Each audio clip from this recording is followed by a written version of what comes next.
Hi, I'm Brigadier General Jack Haley, U.S. Army retired and a soldier for life, and I currently serve as the Vice President for the Association of the United States Army for Meetings and Membership. So AUSA has been a sponsor of the U.S. Security and Defense Pavilion here at Eurosatory for almost 30 years.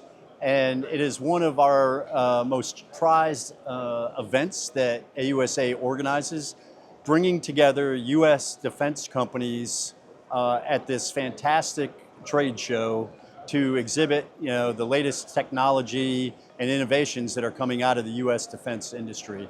So AUSA and its role, our mission at AUSA is to educate, inform, and connect.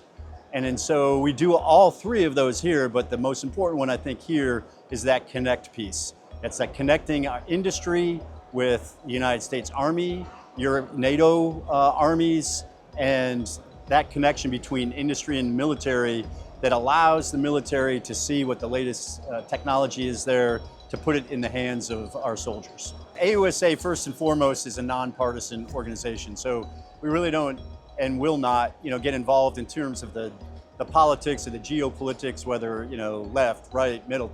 That is not something that AUSA does. But what we do see is just the rapid pace of technological innovation requires and mandates that we are here because if we don't, we won't be able to put the latest equipment in our soldiers' hands.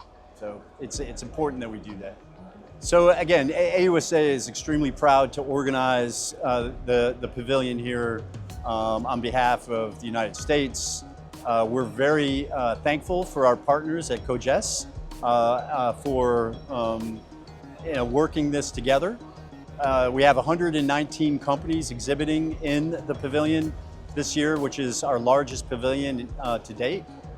And it's just a very critical mission, especially as you mentioned, in this important time with NATO countries going to potentially 3 to 5% of GDP spending on defense, with just increased defense, with obviously the conflict, the war in Ukraine.